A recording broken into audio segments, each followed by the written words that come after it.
Well, thanks for giving me the opportunity, Andy. We just wanted to talk a little bit about the album, about the tour that's coming up, and talk a little bit about the tracks and some of the work you've been doing over the last couple of years.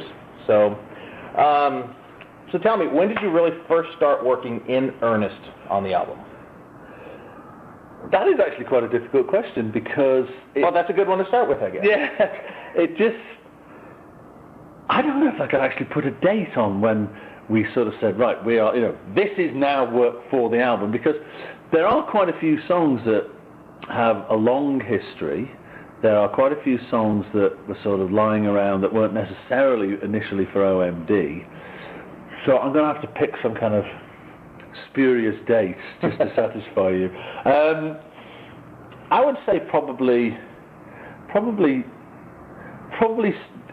by the time we'd finished the 2007 tour, I think it was in our minds that we might make a record. Okay. So let's make a simpler question. What was the first track that you'd actually finished that said, okay, this is good, let's move on to the next one, we can sort of set this aside for the album? You said you dug through the database, had some old ideas. Yeah. Actually, the first one that was really completed and has almost never changed since the day it was written is RFWK. Really? Yeah. And also that song is the singing in that, in the second verse, where I shifted up into the higher register. That was where I kind of went, oh, I can still sing, because that was really the first time I'd actually recorded myself in the studio for literally years. I mean, probably 10 years. I really was seriously retired. And yes, I mean, so I think RFWK was recorded probably in 2005. Oh, wow. Yeah. And so this was a song that you had basically completed, or did you have the melody? Did you have the lyrics? And then in 2005, you just went into a studio and sort of wrapped it all together? It was, I had the backing track and the melody, and the lyric was derived out of the lyric, and the vocal melody was derived out of the melody. But I knew what I wanted it to be about. And I suppose actually, yeah, I know it's old, I know it's 2005, so that effectively contradicts what I said about the fact that we thought we'd make an album in 2000, because we must have been thinking about it even earlier than that. You see, you're getting me on the hop here, you're getting me before these questions have been asked, so I don't have my answers primed. Good practice then, all right. At least I'm contributing in some way, shape, or form. So then, so 2005, so you were officially quote-unquote retired.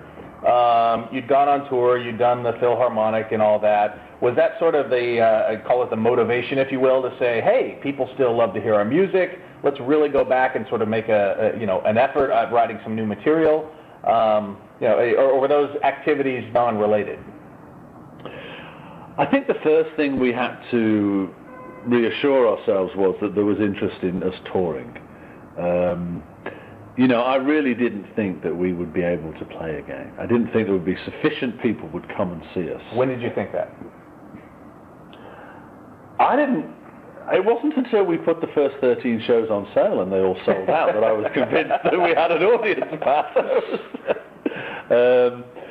so that was great. And then I suppose we started to dare to believe that there might be that we might be able to make a record. I think until we started shopping the record around, though, for sort of potential record labels, I think we figured it was going to be pretty low-key, low-budget, low marketing. The world was not waiting for a new OMD record. They might want to come and see us play the hits live, sure. But, and to be honest, I guess it's entirely understandable. I mean, there's been a lot of bands who've unretired themselves recently, and everybody wants them to play their hits, and everybody wants to be reminded of the great days, and everybody is then, saying to themselves, please God, don't play any new material because it's bound to be shit, because it usually is. So that's a dangerous. That was the really dangerous thing. I think the idea of making a record was even more dangerous than actually going back on the road again. So speaking of good transition, speaking of record label, so are you officially under a label for History of Modern, or No. how is the release vehicle working, or how is that going to happen? We have a series of licenses and distribution deals and joint venture deals. Every deal is different with every territory, with the different labels that we've got, depending on what they wanted to do. The nice thing is that very many of them, where it is like a joint venture or something, if we sell records, we make a damn sight more money per record sold than we would have done on a standard deal. But it does mean that you have to put your own money up front to make the record. There's a catch to everything, isn't there? Yeah. So I mean, there's so many that I can't even, cover them all. But there's the interest from people who heard the record really got us quite excited. I think that was the first time where people started to hear it and go, "This is a great record." Almost like, you shouldn't be allowed to make a record this good, but this is a great record. We want this. We wanted to release it. And so, when people actually start putting their money where their mouth is and saying, "We want to release it, here's a deal," then you might have made a decent record. So then these deals and licensing, arrangements, these are across multiple countries. Yeah. We're not just with one label for the whole world like we were on Virgin / EMI, which is a good thing because, theoretically it means that the people who have taken the record want it and think they can sell some of it, so that they will put some effort in. Whereas, when you sign to one big multinational company, just because England think it's a good record doesn't mean that France can be bothered with it, or Italy or Spain, or pick a territory.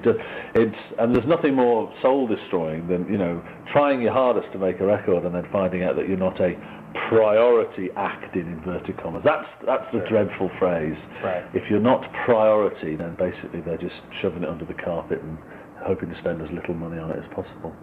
So you've gotten feedback from some of these other countries.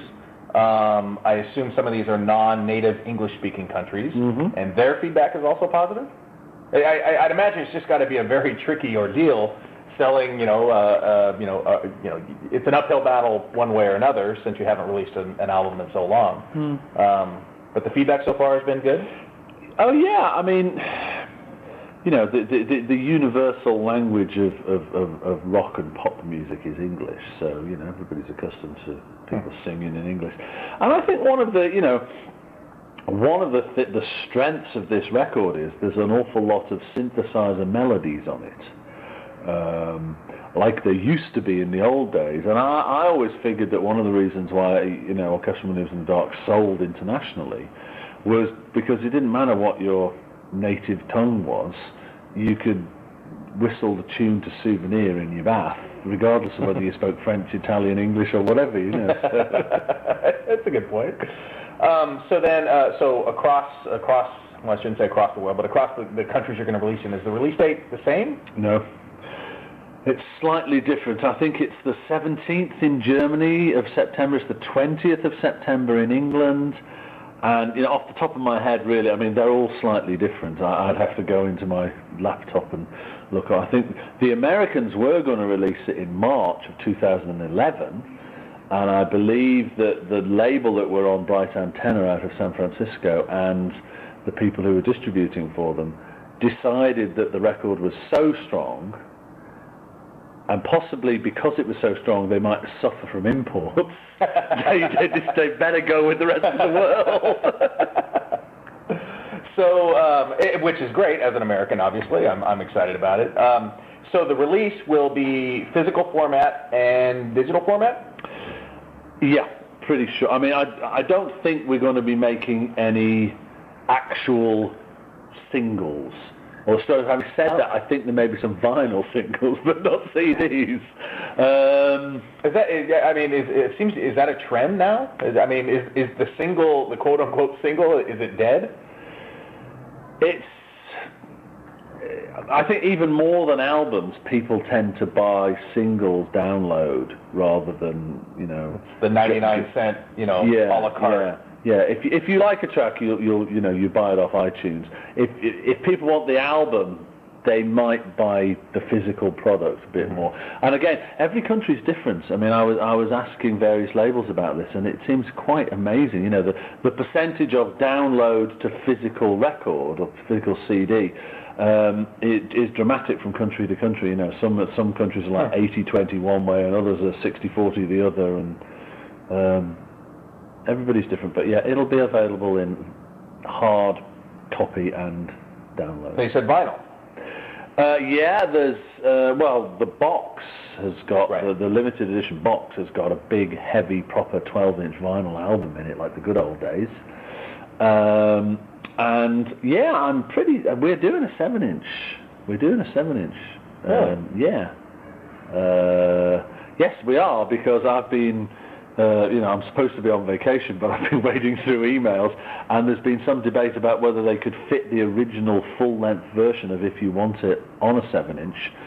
They can, but the cutting engineers say that the grooves will have to be shallower to get the full length on. So there's a lot. That's some serious engineering going on. These are the things that people have forgotten about now. The actual cutting of a record, you know. The reason why 12 inches got successful for clubs was basically because, you know, if you take a song that's, you know, 3, 4, 5 minutes long and spread it out over a 12-inch, then you can cut your grooves really wide and really deep, so it's really loud. Oh. That's why that's why they're done like that, and therefore, you know, but a single that's really long on a 7-inch at 45 is the grooves are pretty thin. So not as loud. Not as loud, and tend to be there's more opportunity for surface noise and crackles and pops. So it can actually affect the sound of the song. Oh, totally, yeah. Oh, there you go. Bit of history for you. Wow. Yeah, I tell you.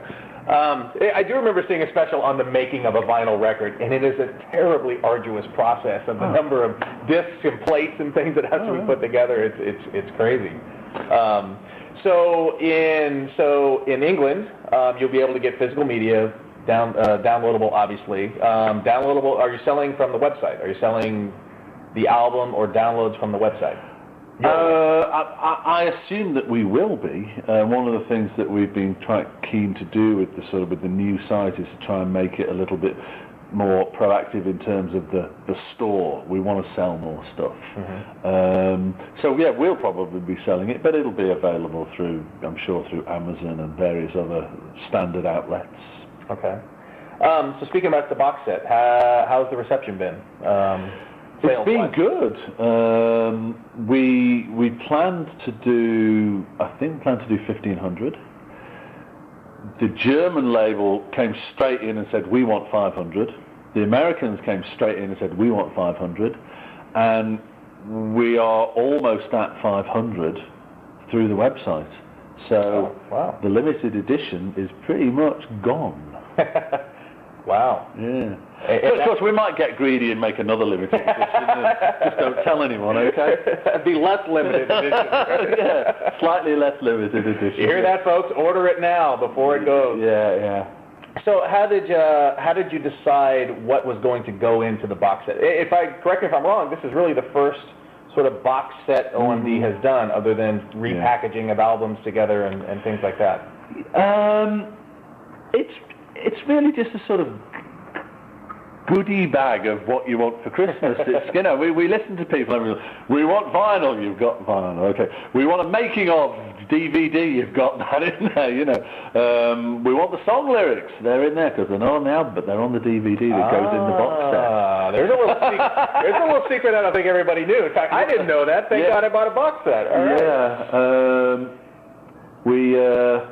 And that's only just been decided that they're only going in the box because, again, I had an email yesterday saying, we can't fit all the lyrics on the 8-page CD booklet. Can we take them out? And I'm like, yeah, sure. Makes the box set even more desirable. Wow, really? Yeah.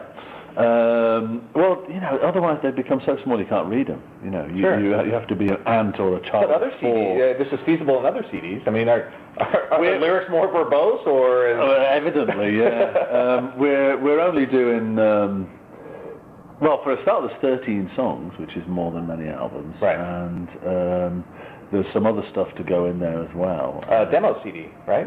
Oh yeah, that's another. There's a demo CD. Now this is a bit contentious because I dug out 6 of the songs that I thought the demo, the early demos were sufficiently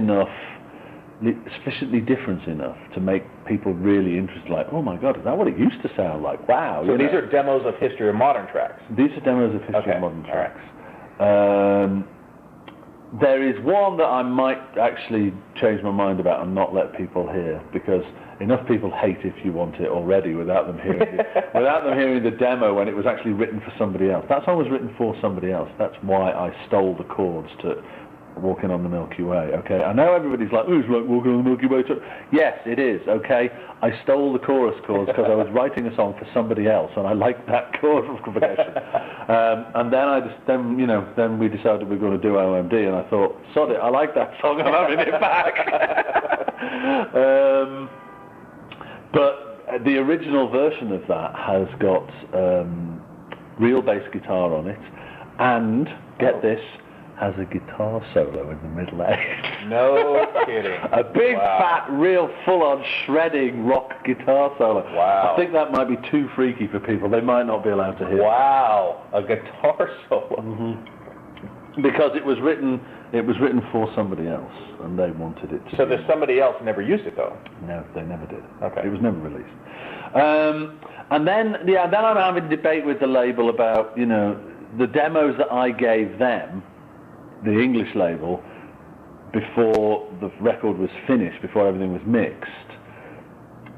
Most of them sound virtually identical to it's really just the demo mixed. That's the difference. We took all, it was a finished demo. The song was finished, the vocals were all done, and then, Mike Crossy just remixed it, but cleaned it all up, and so it's almost identical. And I'm kind of like, well, what's the point? And otherwise I would have to go back and actually open up various files and listen to, the very, very early stages of some of the songs. And there's a couple of them on the demo CD that don't have the words on. One of them being New Babies, New Toys, for 3 years was in my computer under the title Driver. It was called Driver, which is the working title. Okay. And it took me 3 years to get around to actually cutting the vocal on it. And then obviously then it became New Babies, New Toys, because that was the lyric. Interesting. Yeah. So let's get back to the single, since it's it's a delicate topic, if you will, if you're a member of the OMD forum, and you like anything else in life, you have people that love it, you have people that hate it, and I don't want to call it polarizing, but it's OMD's first foray back into the music business. Mm-hmm. So what was kind of the decision process of, okay, you've got the album, it's basically done, you've listened to everything, and then you've gotten together and said, this is going to be our single. Were there other candidates that you considered? Yeah. Yes, there were other candidates. In the end, and I think that some of the hardcore fans will hate this, but in the end, I allowed non-hardcore OMD people to influence the choice of the single. And Paul Humphreys.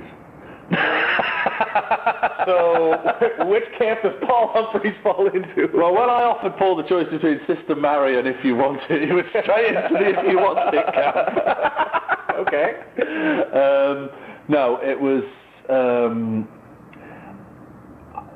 There were several songs taken to radio, and given until we talked to the various labels, and overwhelmingly, the initial responses were for Sister Mary Says and If You Want It as the single choices.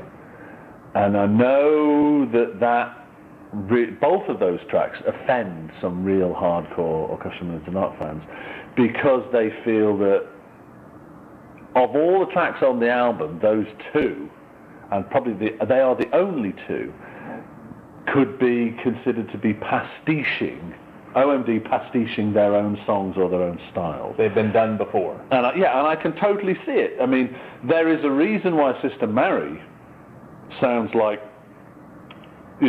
other OMD songs. It's because it's got a 4-chord progression on it that it remains relentlessly 4 chords all the way through, like Enola Gay and Pandora's Box. The melody was written on those 4 chords in 1981 and was abandoned because it sounded too much like Enola Gay. Well, Enola Gay does that, so let's leave that aside. I just remembered it, And then I tried to resurrect it in 93 and 94, and the lyric was written in 94. I was trying to write a song about Sister Mary Gabriel, the kind of slightly bonkers Polish nun, and I just started playing this melody again. I went, I remember that melody. If You Want It was originally written for somebody else. That's the big confession. It never got used. I liked it. I added the big melody. I changed some of the lyrics. I stripped it down away from being quite so rock and made it more electronic and stuff. I recorded Malcolm playing drums on it, and it seems to have offended just about everybody. I make no excuses for it. I think it's an absolutely fucking brilliant song. I think the melody is huge. I think the chorus is absolutely fabulously bombastic and really catchy, and I'm making no apologies for it. I think it's a great song. I understand if people were expecting something that sounded more like Electricity Goes 2010 or something, and it's got a chord sequence that is based on the Handel's whatever it is, I've forgotten now, that it's the same chord structure in the chorus as Walking on the Milky Way. Yes, it is, but the melody is completely different. And my attitude is, Picasso painted more than one Cubist painting and more than one Blue Period painting, so I'm allowed to explore things a little bit, I think. Well, and as you pointed out, you didn't just throw a dart at the board and say, yep, that's our single. You went out, you did some, call it market research, if you will, but to the people that are going to buy and promote your album, they said, this is the one we feel is going to be, the successful single, and, this it's a business. This is, the hardcore OMD fans may fall in love with Bondage of Fate and New Holy Ground or something like that, but they're never going to be singles, The hardcore OMD fans complain that we still play Talking Loud and Clear on stage and Locomotion and Tesla Girls. Well, I'm sorry, but you have to have singles to advertise yourself, and you have to advertise yourself to as broad a potential market as possible. And If You Want It is not an offensive song, it's not like we've done an album that sounds like Kraftwerk, and we're releasing a single that sounds like Cliff Richard. They're not completely exclusive of each other. And I think History of Modern does have tracks that, the whole thing doesn't sound like 1981 OMD. There are elements in there that sound like other periods of OMD. But the one thing that this album consistently has is good songs. Every single song is a great song. There's no duds, there's no filler, there's no, we didn't have time to write anything better. We've had plenty of time. And there's no excuses, and there are no excuses. I will proudly stand by every single song that's on this record, because we've had time to fix it, to change it, or throw it off if it's no good. That's an interesting point. Does that add additional pressure, the fact that you've had, 13 years? You could argue that Paul and I have had 24 years since Pacific Age. That's a good point. Yes, that's right. Okay. But as you point out, there's no excuse. We've had the time. We've thrown out the stuff that's bad. We've put the stuff that's on there. It would seem to me that adds some pressure. You've had all this time to write, and now everybody said, well, if you can't write a good album in 24 years, then perhaps you'll never be able to do so again. Yeah. No, I mean, I think that, you know, the best albums that we ever made were the ones that we had time to, where we had something to say and we had the time to say it well. You know, we don't sit down every day and write great songs. You know, we write some duds. You know, the genius doesn't flow 24/7. You know, sometimes you sit down and you go, oh yeah, right that, and you come back next and you go, yeah, well that was crap. Let's throw that one away. We're not keeping that one. But you know, so this is an opportunity. You come back to these songs and you go, yeah, it still works. It's great. You know, I like to think that given time, that we know when we're doing it right. And you know, the reason why Crush and Pacific Age were patchy was because we didn't have enough time to write better songs than some of the ones that are on there. And the same with Liberator, and the same with Universal. You know, Sugar Tax had a great collection of songs on it because I had 3 years to do it, instead of 3 months, which was what was happening with Pacific Age. Right. So getting back to the single conversation. So assume, let's say, and I agree, by the way, I think If You Want It is one of the best songs you've ever written, and I've fallen in love with it, and I can't stop listening to it. Good. Is there the check's in the post. You're welcome. Yeah, you heard that, folks. The check's in the post. Is there a second single that you think, or another track that you would say, I think this is going to be the follow-up single? I don't know. Obviously, there's one song that seems to be creeping up that I never thought. I loved the song. As soon as we'd done it, I thought, I really think this is a great synth riff, great lyric, History of Modern Part 1. And people have. It's one of the songs that has leaked out. People have heard it, and there seems to be a groundswell of people like, that should be a single. I never thought about it as a single. We'll have to see. Yes, there are other candidates. I think Sister Mary Says is still a single candidate, which has been redone.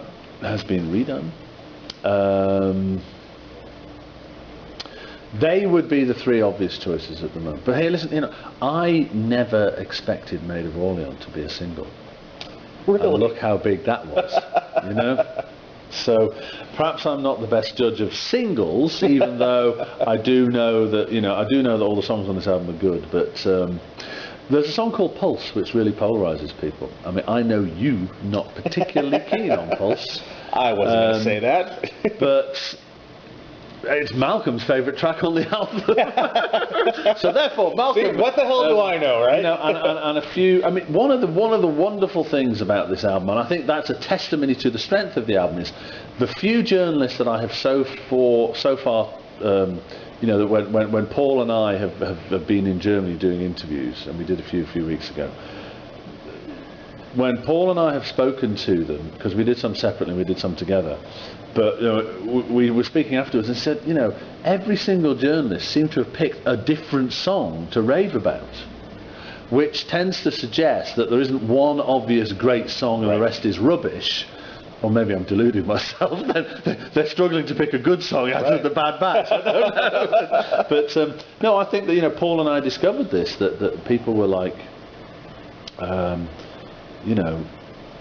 all picking different songs that just really sort of set them on fire. So I don't know. I mean, I've told you the possible single candidates, but I really have no idea.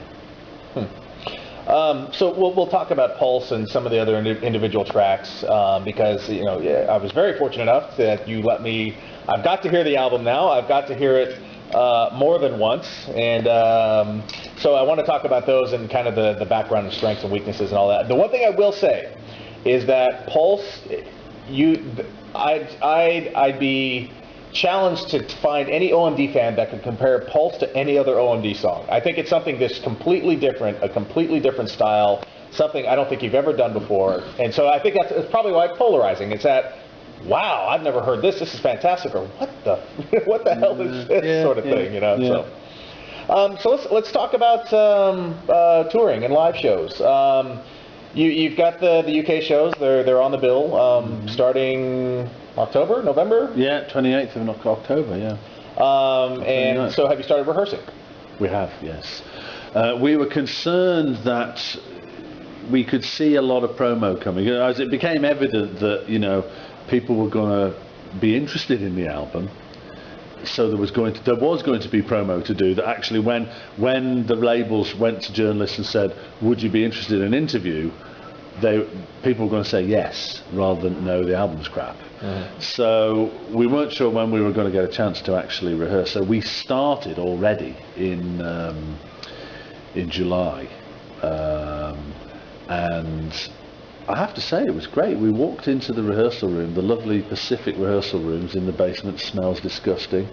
We were always in one of the same two rooms. We were back in the first room we ever played in, where we first rehearsed back in 2006. Oh, is this the room that shows up in the souvenir documentary? Souvenir documentary. Yeah, okay. We are in that room. We're in that room again.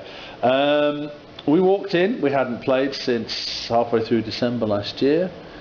We started up the Pro Tools, messages, and off we went, and we cracked through 15 songs in a day, and almost perfectly.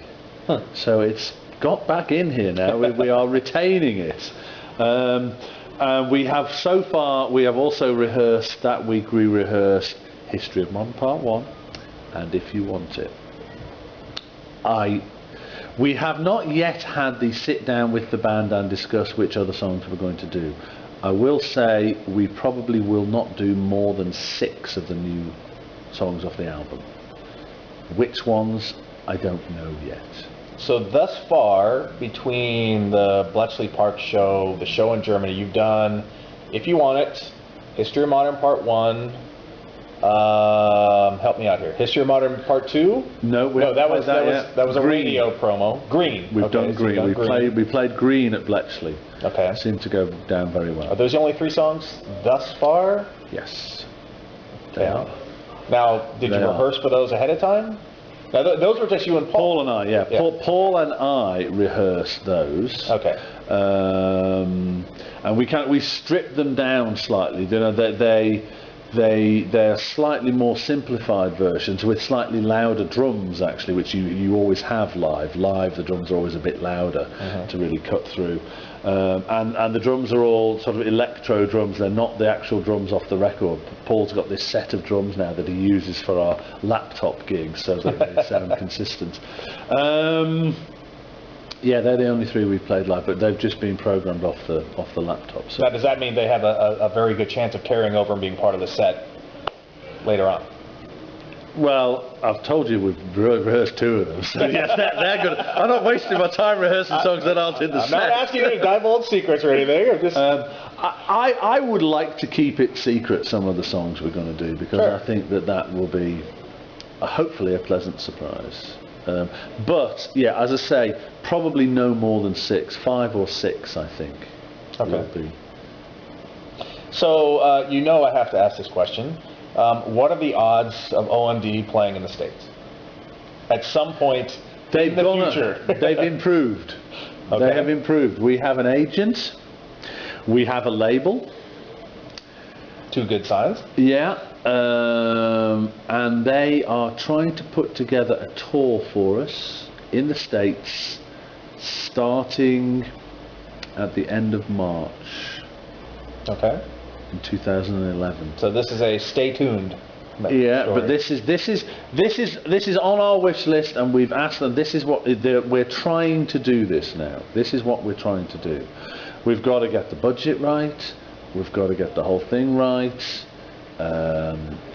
We are probably having to be realistic about the size of the venues we can play, the type of production we can carry. Sure. We probably won't carry the European and British lighting rig, and if we've got projections and things, because we might be playing in some clubs and things and House of Blues and things like that, but Paul and I just sat down a while ago and we just said, if that's the way we have to get back into America, if we can't play to big theatres other than maybe in LA and New York and San Francisco or something, then if we got to go back in, not quite at ground level, but start down the ladder and convince people that we're great, because we are, You've seen us recently. We are better live now than we used to be. In very many ways, we are consistently much better than we used to be.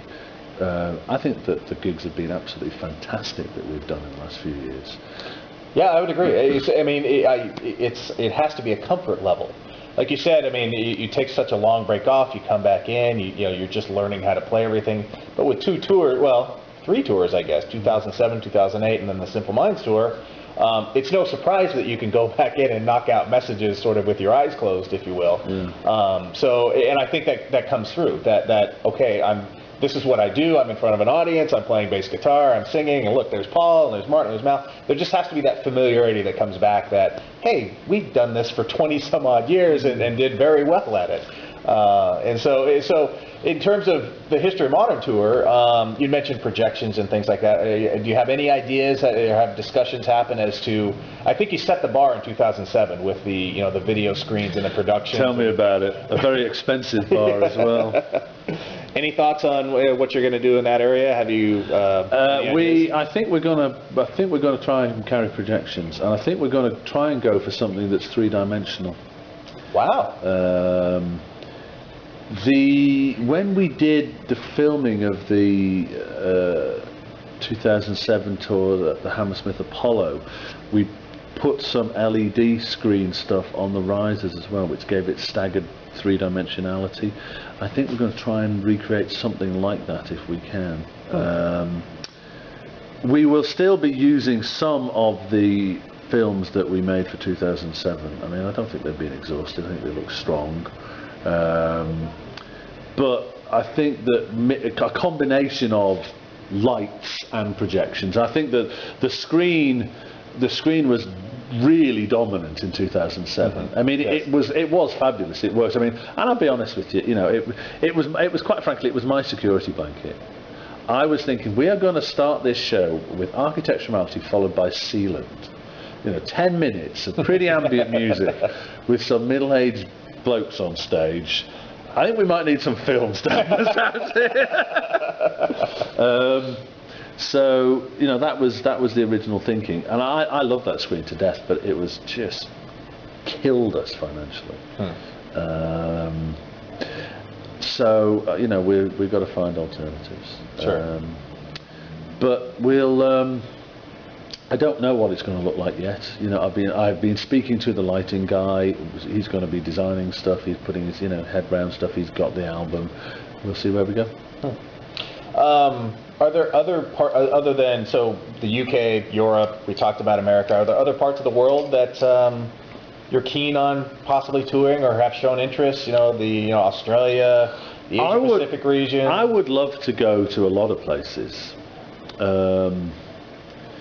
One thing there's a couple of things we have to bear in mind. I mean, one of them is both Martin and I have quite young families. We've got kids who are at school, and it's one of the reasons why I packed it in. When my son James was born, I wanted to be around for my kids, and they're old enough now that they don't really give a toss about Dad. I know the feeling. but I think they might miss me if I was gone for 6 months. 6 weeks they can handle, I can handle. In fact, we're all happy. But so I think that Martin and I have to be quite careful about the amount of time we spend away. And I think also we've got to be realistic about whether we can really play these places. I mean, we're trying to be realistic about coming back to America and Canada, and maybe we're going to have to do some smaller venues. We're trying to be realistic about, I would love to go to Japan and Singapore and Australia, New Zealand, but can we afford to go all that way to play probably fairly small places? We'll just have to see, I've never been to South America. Paul has. Oh. I'd like to go back to South Africa. I mean, that was one of the greatest tours I ever did, but that was with what Malcolm, Paul and Martin describe as the B team. I've never heard that. I like like that. Yeah. I B think team. I think that's a fairly reasonable description. So let's talk a little bit about the individual tracks. You've produced the set list. You've kind of given some insight as to some of the things we talked about, some of the tracks. So let's just start track 1 all the way through the end. Okay. Actually, but before we do that, let's talk a little bit about Save Me, because again, there was another track that was put out there. Again, it was fans throwing, what the hell is this? Is this really a track? Is this going to be on the album? The track list is out. It's not going to be on the album, correct? I think it's going to be on the American version of the album. The Americans want it Wow. on there, yeah. Interesting. And it's going to be the bonus track on the Download album. Ah, okay.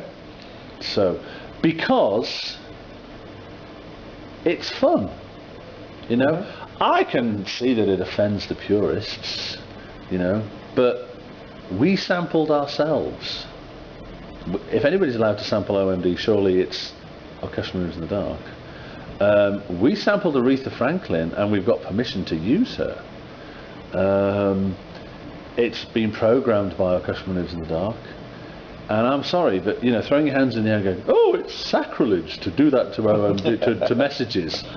No, it isn't actually. It's fucking great. It's a wonderful piece of pop mashup junk culture. It works so brilliantly to have Messages and Save Me. Yeah, it's Aretha Franklin singing lead vocals on it.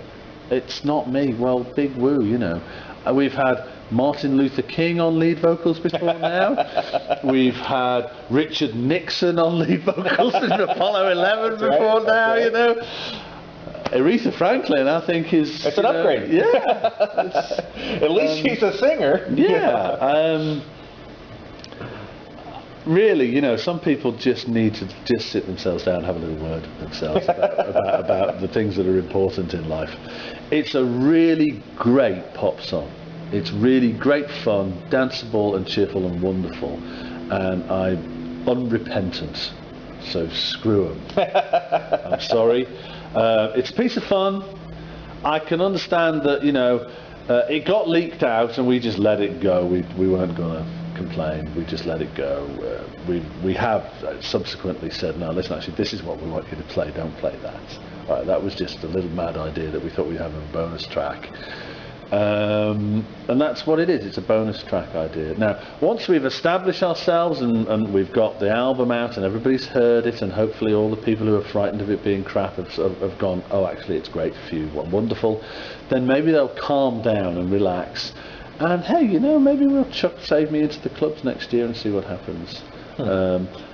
And it'll just be a bit of fun. And if it flies, it flies. And if it doesn't fly, well, we're not going to cry. That's what Save Me is. It was just a bit of fun, and it worked. And it's a great pop song. I'm sorry, it's a great pop song. Well, you mentioned the term, mashups and remixes and things like this, and this is so it's it's not without precedence. You did the She's Leaving mashup with Marceau. One of the things that we had an idea about 5 years ago of actually doing a mashup album of cutting OMD tracks with various other things.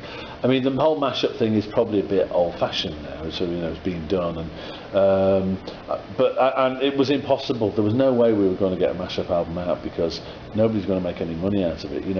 By the time EMI, who owned our catalogue, and whoever else we were mashing with, had taken, had asked for 200%, it just wasn't going to fly. And people have heard them anyway. I mean, the Was It the Replay with I loved.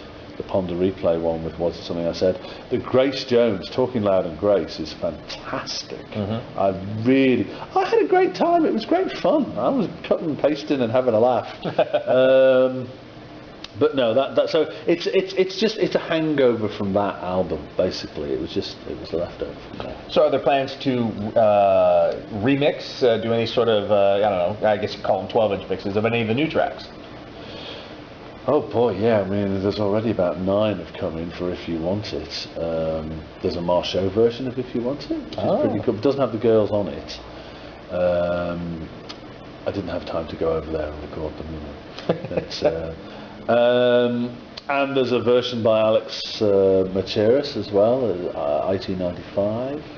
And The famous Alex Macheras from the Foremost. famous Alex, yes, he tore himself. Seems to attract the most beautiful women on the planet. Yeah, he managed to put down the models for a day or two and pick up his synthesizer. Good for Alex. Good for Alex. There is a couple of really fabulous ones by some very hot new acts in England, actually. We Have Band and Club Royale. And there's one by a band called Villanard, who just happens to be supporting us. Oh, it's all coming full circle now. There's some quite sexy remixes coming in, actually, and that's just on If You Want It, yeah. So I'm sure they're all going to be available at a website near you soon. So speaking of, you've probably seen the idea pop up in the forum, and I know I've emailed you about this in the past, about the possibility of putting, the bits and pieces of a song out and having sort of a, let fans do their own remixes and do with it what they will or anything like that. Are you keen on that idea at all? I suspect it can open a can of worms that you will never get the lid back on. I mean, you're giving away. When you've sent things out for remixes, you know who they've gone to, and they're kind of watermarks. You know where and these people are professionals in the industry, and they're not going to mess you up. If you just throw it out into the wild blue yonder, I think it's happened before with Depeche Mode and people. The next thing you know, you've got remixes being sold on eBay as official mixes or something, and it can just, it can cause it really can cause a lot of problems. And I just think, I really, no is the answer, Pat. No, okay. Well, good. You're not beating around the bush. All right. Okay. So. Well, I'm glad we diverted there. I did want to touch on the remix and the mashup. Okay, New Babies, New Toys. Opening track of the album. I'm just going to imagine there was a conscious decision to say, this has got to be track number one. And I'll tell you, I love it. It's got attitude, it's got balls, it just comes right out. The bass guitar it's Andy with an attitude, It's like you just pick the thing up and say, "Fuck you guys! I'm just gonna bang on this thing and go." So did you make a conscious decision that this is how we're gonna come back? This is gonna be the first song in the album. When it was done, that wasn't intended to be the first song on the album. We weren't starting, right, we need a manifesto first song and it's going to be this one. Once it was written and recorded, it seemed like a logical choice. I mean, I guess it's kind of like a new Stone Age, kind of like, hello, cards on the table, bang. You can't avoid this. It was built out of the bass line. I mean, as you can clearly hear, it's built out of the bass line. I was playing around with my bass, came up with this bass riff, thought, right, let's build a song out of that. And it just seemed to be the logical choice to really kickstart the album. And also it's kind of like, I don't know where else to put it. It's like nothing else can compete with it, really. It's just relentless.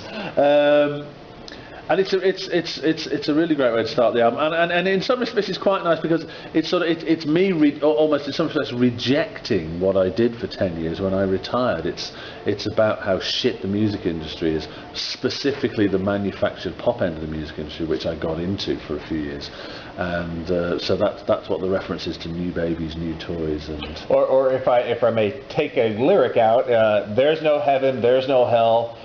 The cream will float, but shit will sell. Is that your direct jab at the current music industry? I can't get much more specific than that, can I?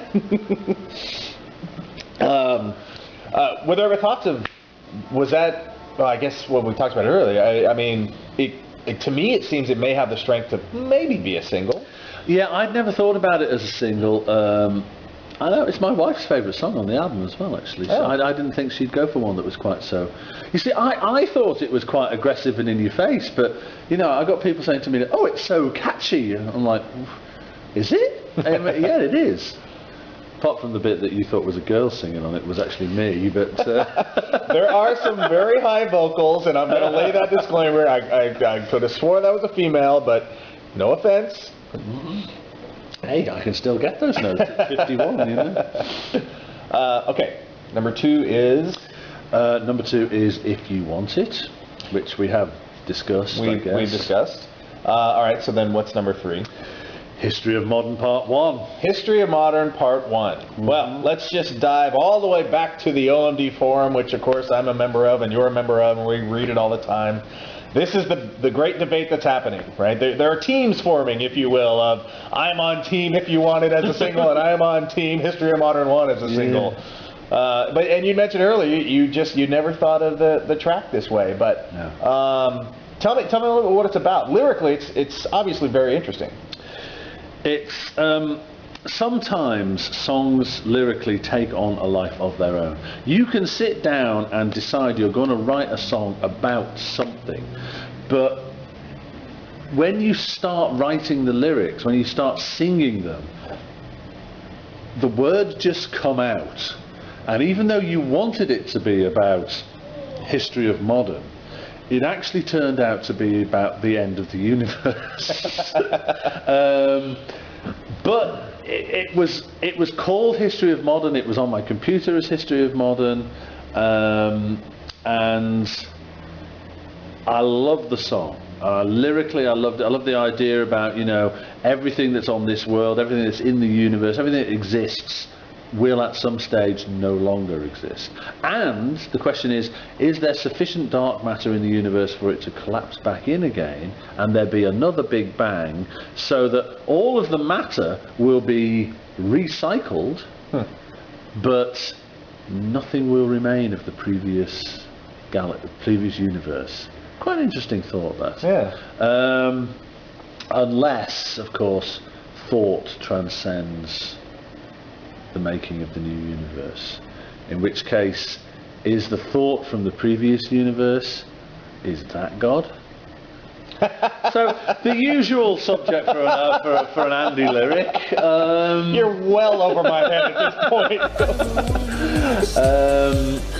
I love this song. I love this song, and from the second we played it at Bletchley Park, Paul and I were both like, this is going to be a great live track as well. It really kicks ass. It's strong top to bottom. It's strong lyrically. But the one thing I noticed about it that I really loved, so you're talking about the end of the universe, and as the song, you know, fades out its last 45 seconds or a minute, the song is sort of deconstructing itself, if you will, where, okay, there go the hi-hats, and there goes the bass drum, and there goes it's all disappearing and falling apart, if you will. Yeah.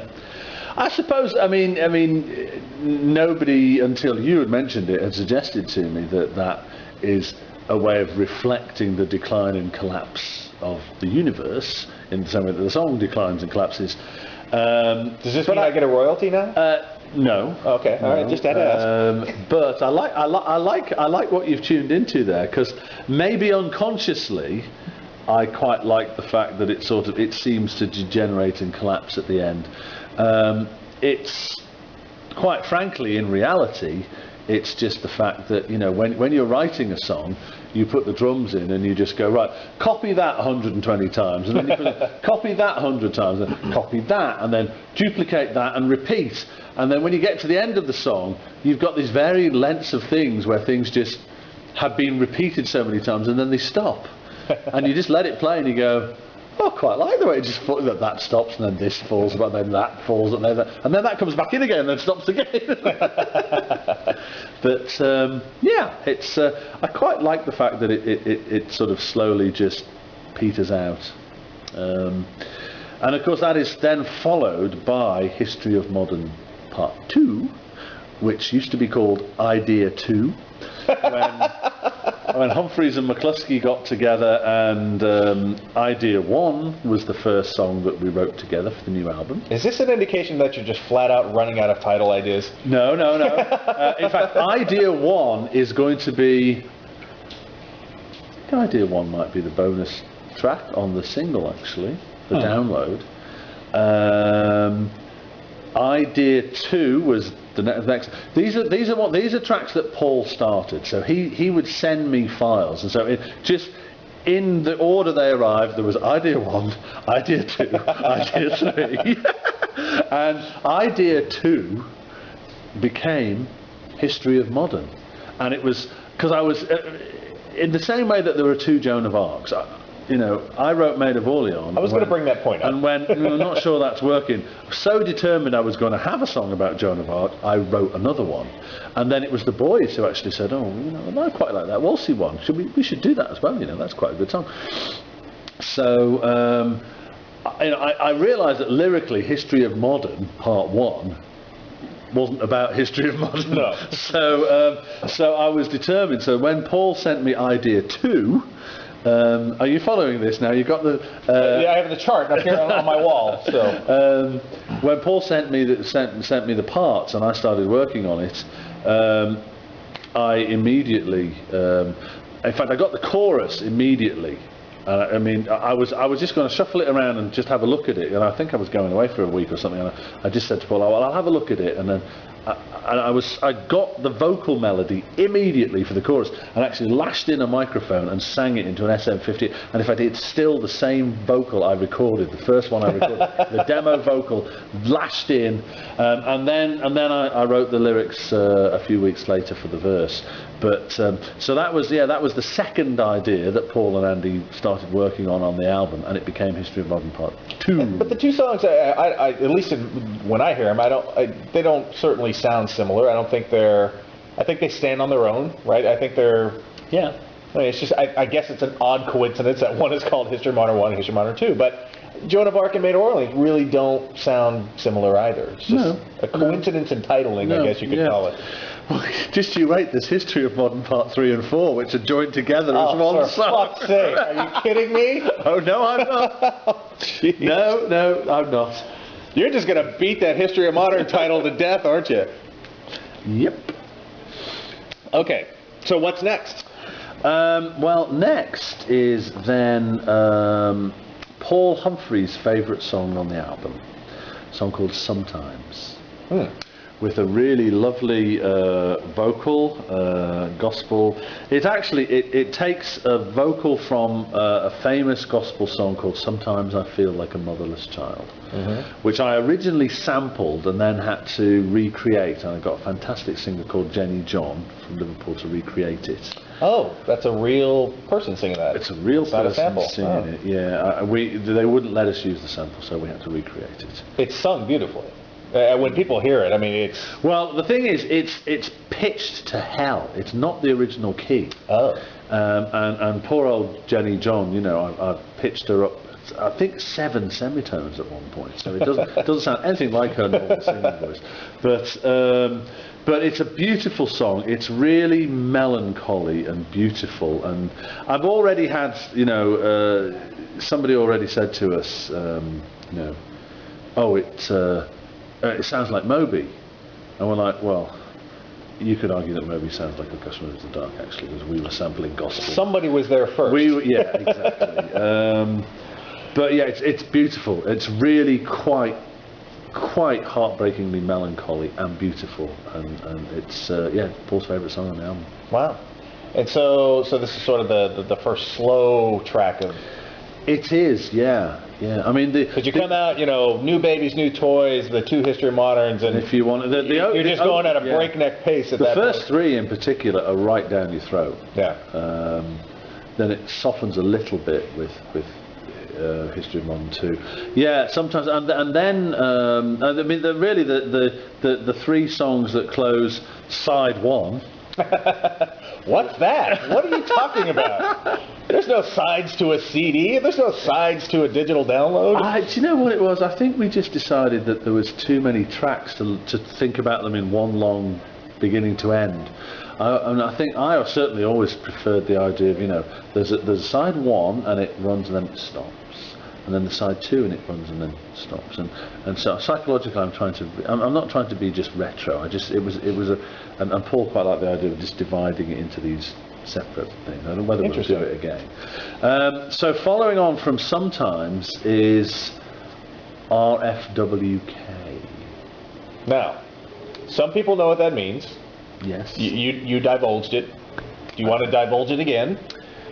I guess I'll have to. There's no point keeping it a secret when some people know. It's lyrically, it's my homage to Kraftwerk. RFWK being Ralph, Florian, Wolfgang, and Carl.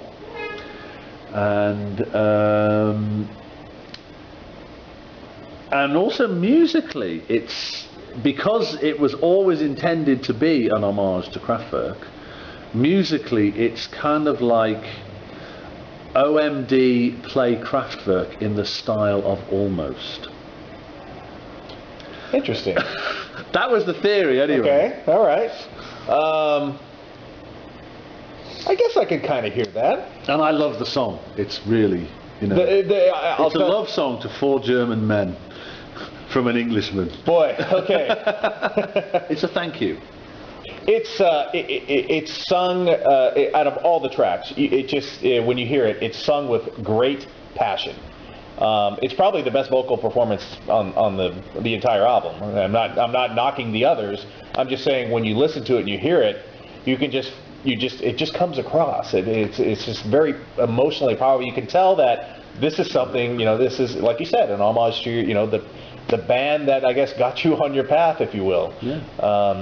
Now there's a vinyl sound sampled at the beginning of the end. Is there some secret special meaning to that? It's the only song I think it has it, but I think it's probably, you know, it's a sort of reference to the fact that it's me thinking about our history, our past, and, you know, it was my Kraftwerk records were vinyl records.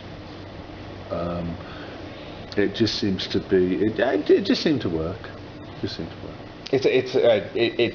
a track that, you know, you just kind of look at the track listing and you're like, okay, it's kind of sitting in the middle. So, you know, those of us that have bought enough albums, you know, okay, well, you know, you kind of put your big hitters in the front and you got to close with something really good. And the stuff in the middle is usually. I think a lot of people are going to be very, very, very surprised when they hear this and go, wow, this is a fantastic song. It's just.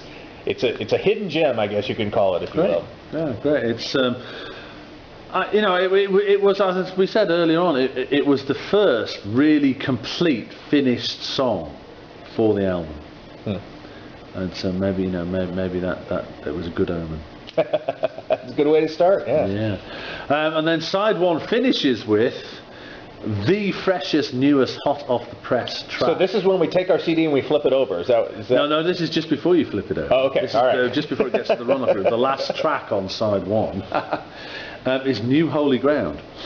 When the album was complete, Mr. Humphreys came up to the studio because we decided this was always the most fun we ever had when we were making records in the old days, was the B-sides.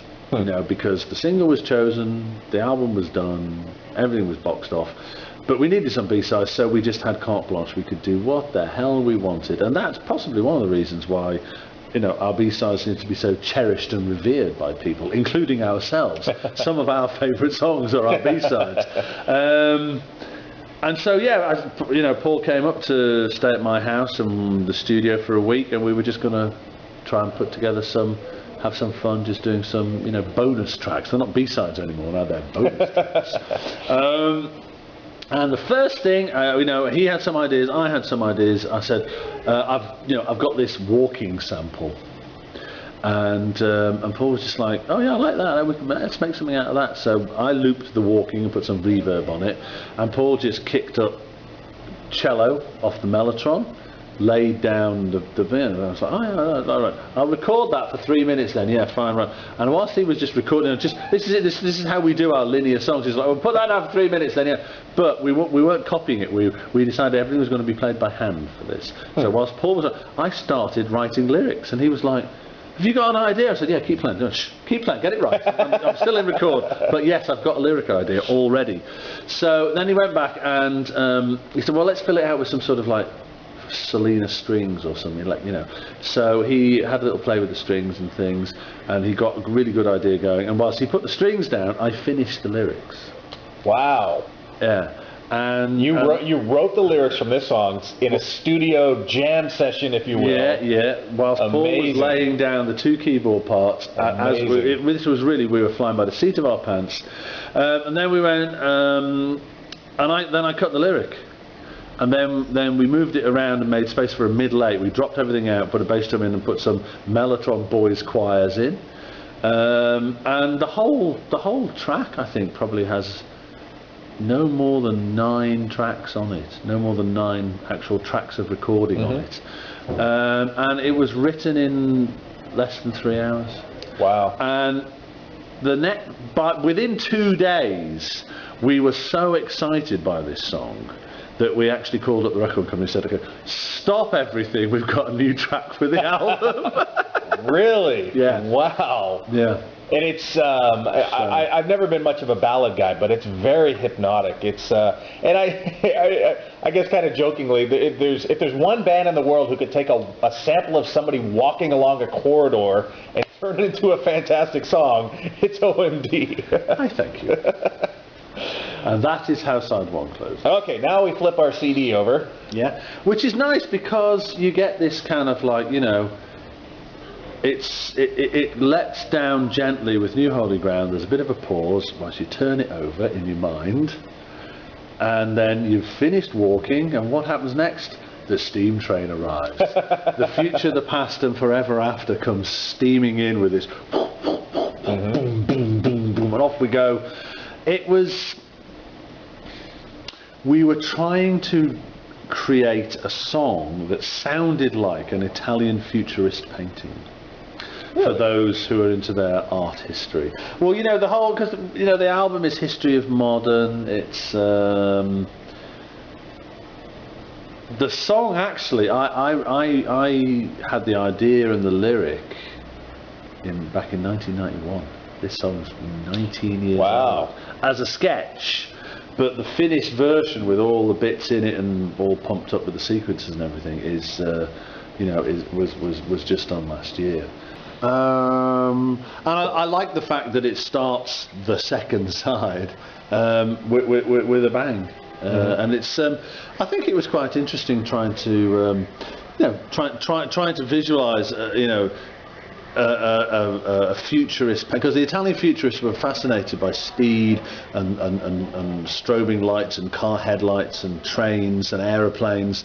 So and using the sound of the train, which this is all built on, it's quite a standard cultural metaphor with artists these days. I mean, ever since steam trains come along, they've been doing paintings about them and plays and films. And, the steam train as a metaphor for something has been around for a while. And this really lyrically is about kind of your future, your destiny arriving, like slamming into you, and you can't avoid it. It's just whatever, it's just coming and you can't get out of its way. It's got kind of a sort of a club kind of beat, actually. That's what came to my mind, at least. Yeah, it's got a banging, great big massive 4 on the floor bass drum all the way through it. Yeah, so even you can dance to it, Pat.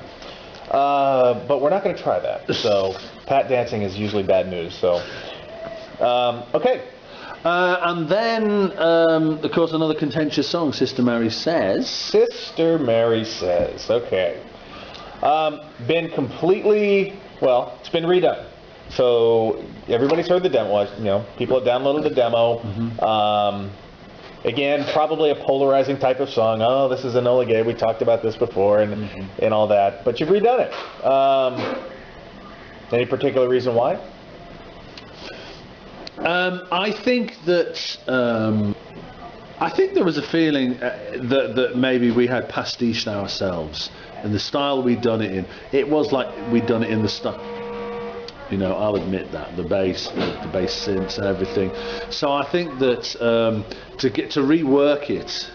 And to ask somebody else to help us rework it, a producer called Guy Katzow, it just gave it a fresh twist. I think it, I mean, you've heard it now. It doesn't sound quite so much like Enola Gay. It's got a different feel to it now. No, I think it's much more modern. I think it's a potential sort of club dance track sort of thing. And I mean, I like the demo, and I happen to like the bass line from the demo. So, but that's been removed. It's been, as you point out, that was probably the piece that tied it to Enola Gay was the bass line. And now it's been sort of, modernized and electronically done. But so, I mean, we've already discussed that. So Sister Mary says the whole of the sort of the second side, if you like, the end of the record is largely much more sort of sequency. There's a lot of like electronic sequences, like in the future and the past, and Sister Mary. Then the next song, Pulse, is very kind of retro drum and sequencer. It's almost, I always thought it sort of sounded a bit like Donna Summer. It's like an 808 with a sequencer, and it's actually. It's some people have described it as my dirty phone call song. The vocal in the verse is quite kind of mumbled and muttered. The dirty phone call song. I thought it was Andy channeling Justin Timberlake or something to that extent. I like your explanation better. I like the dirty phone call idea. But again, I mean, Malcolm's favourite song on the record as well. And it's just completely new, completely different. You can't compare it to anything else. So, I mean, I don't personally care for it, but I think there's going to be a lot of people that will see it as something so new and so interesting that I think a lot of people are going to fall in love with it. I hope so. And it's followed by another song that's got lots of sequences in it. A song called Green, which dates back to 1994 when I was living in Dublin. I wrote that song in 1994. Wow, another old. I've always loved the lyric and the vocal melody. It's very melancholy, very beautiful, and I couldn't for the life of me get the music to work. The demo is going to be in the box set, and people will be just amazed. It is like night and day. The demo sounds like a bad Pink Floyd ripoff. and anyway, when Paul was up at the studio, we were going through some candidates, and I said, listen, I've got this song that I think is great, but the music sucks. And he said, yeah, I think that lyric is good. I think that tune is good. So, give it to me. Give me the chords. Give me the vocal. Let me see what I can do. And Mr. Humphreys went into his studio and completely reprogrammed the whole backing track, put a Humphreys melody on it, sent it back to me, and I just went like, well, that's it. That works. Thank you very much. That's on the record. Yeah, and I mean, obviously, some people have heard it live now, and there's been a very positive response from that. Yeah. And to me, it's one of the songs that, if you listen to this and you don't like the song, you just can't be a fan of music. It's just so wonderfully put together, lyrically, production-wise, the tune, everything. It's just very, very well done. I think it's just one of those tracks. It's on the quote-unquote B-side, if you will, or side 2. I'm sorry.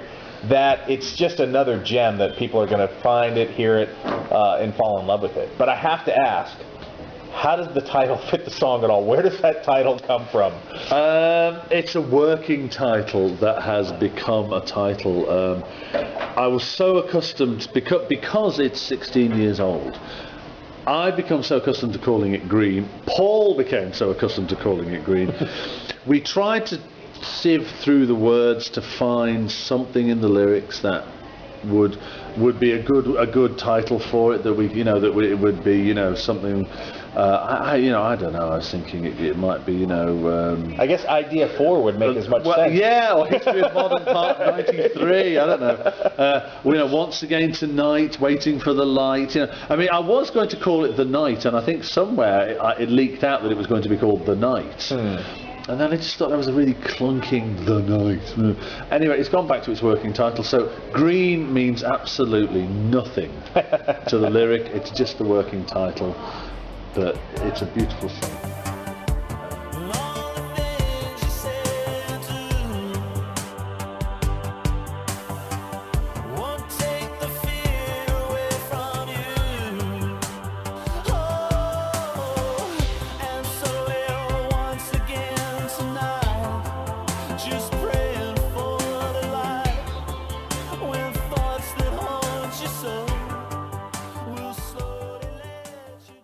And now we're coming into the home stretch. In fact, now it appears we get to Pat Fetty's favourite song on the album, Bondage of Fate. All right. Again, like I said, I've never, not just OMD, I've never been a fan of ballads. There are very few that really grabbed me.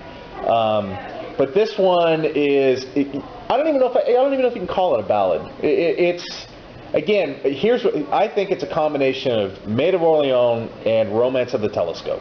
The waltz beat that kind of comes in, lyrically it's fantastic.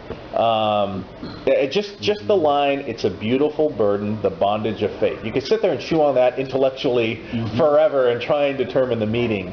But then as you're listening to it, you're like, wow, this is really good. And then it just blows up. And that's where I think part of the Maid of Orleans and Romance of the Telescope come in. Well, Mal said, oh, you've ripped off my drums in Maid of Orleans, because it does have a big choir comes in and there's lots of throbbing toms battering away. I know what you're saying with Maid of Orleans, but I think it's more like Silent Running meets The Avenue. But or International. Actually, International meets The Avenue. It's a 3/4 beat. It's actually built out of a sample of a song called The Organ Song by a lady called Hannah Peel, and that's what it starts with, and that's her going la la la la. That's her voice in it, and I looped her, and then. And Paul wrote the melodies on it. Again, I think it's boys' choir. We love our boys' choir. And Paul and I put the middle eight into it because it needed a change of direction. And it's a gorgeous song. It's really lovely, and it's nice to be able to have a song like that as the 12th song on a 13-track album, and it's your favourite song. Again, we keep the goodies are spread all over the record. They are, and I mean it's. You hear it, you'll never get it out of your head. It really does stick with you, and I just think it's top to bottom. I think it's fantastic. Now, I know you're not divulging secrets, but I'm just going to give you an idea that this may sound very, very good live. So I'll leave it at that. I'm not asking for anything. I'm just offering up some ideas, Andy. I think this may translate to be a very, very good live song. Bondage of Fate or New Holy Ground is the logical, slow, weird song that goes after Maid of Orleans. It's the statue's beginning and the end. Space filler. Now I'm gonna tell you this just because I'm a jackass and this is the way I think. So you hear New Holy Ground, and it's got the sampling of the footsteps walking. And actually, as you hear it, when you hear it with good headphones or on a good system, it sounds circular. So the footsteps are loud, and then they get quieter, and then they sort of come back around and they get louder.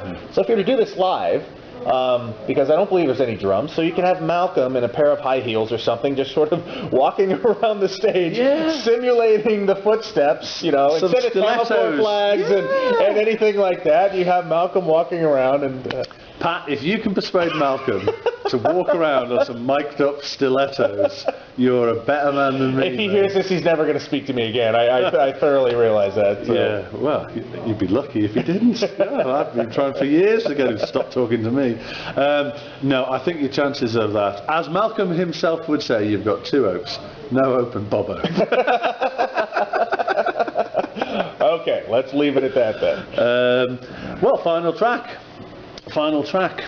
What better way to finish the first album in umpteen million years with the longest track we've ever recorded. 8.5 minutes long of a song called The Right Side. Take you with me to a city by the sea. The night is just falling, there's people on the street. He's standing at the station, prepared to leave the town. She's lying in the bedroom, feels like she will drown. It's just the right side. It's just the right side. Which is built out of a sample of a song called Looking Down on London by a band called Computer, who are mute, who specialise in trying to sound like Kraftwerk. And the lyric is an old lyric. The lyric in the chorus, the sort of the story about two people in a seaside town, which may or may not be Liverpool, is an idea. I've had the lyric for about 10 years, and the music was completely different. The music came together, and then I put the lyric onto the music, and it just seems. It's so wonderful to have this hypnotic sequence of rhythm going and coming and going and coming again, that the song breaks down and then comes back again and then breaks down, and you think it's finished and then comes, and it does that. It sort of it ebbs and it flows, and it's just. I find it incredibly hypnotic. I mean, I sound terribly conceited, you know, but it's like, it's our song, but I listen to this all the way through and then go back and listen to it again because I want more of the hypnotic vibe of it.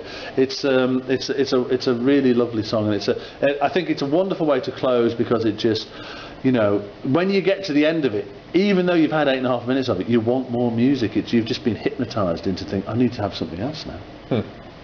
So is that there's a sample in there, I believe it's, well, correct me, it refers to the right side. I can't parse the whole lyric. Yeah, which is the right side. Is that a sample? Is that a female? Yeah, it is.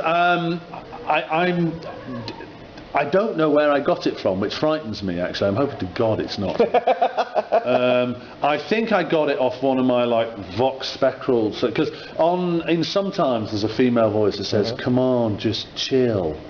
I know they are off my Vox Spectral, so I think it's probably just, you know, an old sample I've got from a sample CD, that's and it just, I just liked it. I just threw it in, and then I went, hey, you know what? That sounds like it's, you know, it's like, which is the right side? It's like asking you to choose between the boy and the girl in the story. So that's the entire album. That's track by track. You've been quoted publicly, or well, via the OMD forum at least, as public as that is, that this is your best work since Architecture Morality. Yeah. I'll ask you again. Is that still? Do you still feel that way? For OMD fans, it's obviously you know this. It's a bold statement. It is, yeah. I'm not saying it's better than Architecture Morality. But you know what? I am. Oh, well. So now, see, did you hear that, guys and gals? As an American, though, it's you know, we didn't get Architecture Morality till well after Architecture Morality had its impact on the UK and Europe. So I can look at it a little bit more objectively, not, you know, this is my OMD religion, this particular album. I mean, you know, for God's sakes, my first album was Crush, which you have said, well, we sort of duct taped that together, and, you know, it is what it is.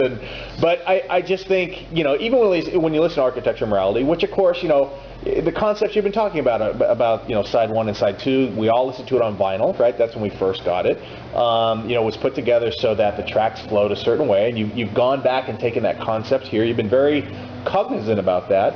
But I just think top to bottom, songwriting strength, production value, musically, the number of potential hit singles, I think that's why I can make that statement. And I'm not just saying that because it's the latest thing I've heard. I'm just saying it because, I mean, I just think as a full body of work, I'd put my next paycheck up and say, listen, this is better than Architecture Morality. I dare you to try and dispute it. So I didn't mean to take away, I didn't mean to go on a side track there. No. But, you know, I really hope and fervently believe that people will find this to be an incredibly strong album. That, you know, you are the first, I guess you're the first of the OMD fans, if you don't mind me calling you one. I've been called worse. To have actually heard it and said, yes, it's really good. You know, Alex Macheros has heard it because he knows the Greek record company who are releasing it, so he blagged a copy, and he's described it as our best album since Dazzle Ships, and that's his favourite album. So so you know, to each their own. I won't say anything. I just think as a collection of songs, it's incredibly strong, and I think that people, for the most part, will like the style because it's a lot of analog synths, a lot of electronics, but trying to sound like 2010, not like 1981. We shall see. Now, this is sort of the cheesy, interviewing the recording artist sort of question, but could you describe the album in a sentence? Oh God. I knew you were going to say that.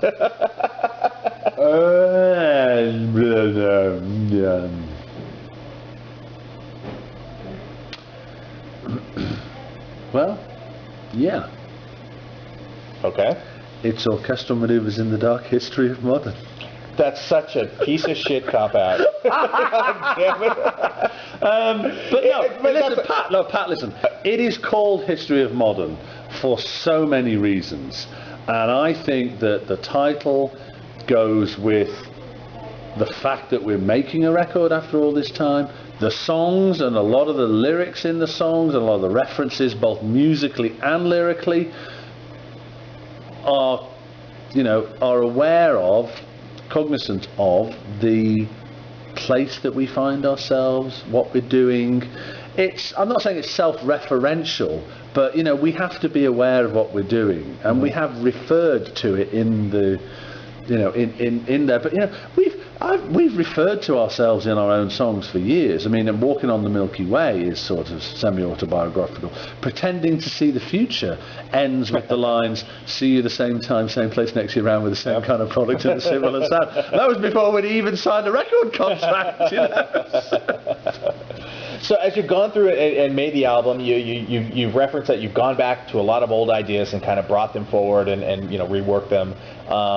Are there still other OMD song ideas that sit, quote unquote, in the database, if you will, that you may think of revisiting in the future?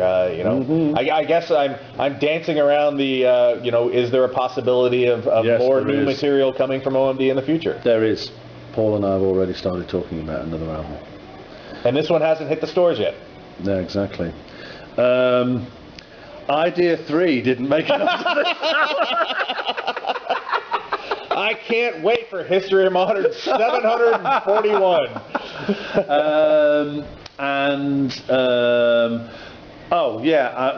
Because I've been desperately trying to write a song that, I mean, in every way encapsulates everything. I mean, and it should be on this album, and I'm so annoyed that it's not. I'm trying to write a song called English Electric, which we should have a song called English Electric. But of course, English Electric were the company that made the Deltaic diesel engine, which I fell in love with. This massive pale blue diesel engine, very, very retro-futurist. When I first went to the Science Museum in the 60s, and it was less than 20 years old. It was already in the museum when I was a kid. So yeah, the English Electric Deltic diesel engine. And OMD doing a song called English Electric. I mean, it's got to be done. So there must be another album. Okay, well, we're going to hold you to that. We've got that on record, and it's all good stuff. So anyway, thank you very much for taking the time, Andy. I know you're busy. I know you've got a million things ahead of you, including rehearsals and promos and all that, and I'm just some idiot American who put up a website some years ago. Listen, I mean, we owe you a proper interview, don't we, after being the first website that ever went up for OMD. And listen, it's I have to say, it's been a wonderful opportunity to let you hear the album. And I appreciate it. And hopefully, I'm forever in your debt. Hopefully, either your positive response to the record will allay people's fears, or they'll just think you're some toadying brown-noser and they'll hate you. Now, the people that are fans that are listening to this, who I go drinking with at OMD shows, know that I'm a really kind of cut-to-the-chase guy.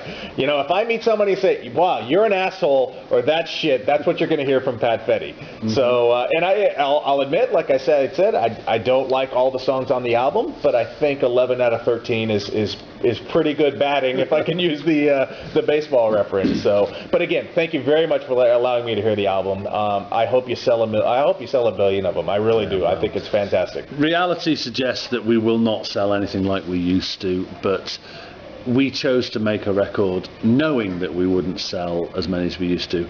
We're not making this record to sell. We're making this record because we wanted to make a record. Fair enough. Cool. Well, anyway, thank you very much, Andy.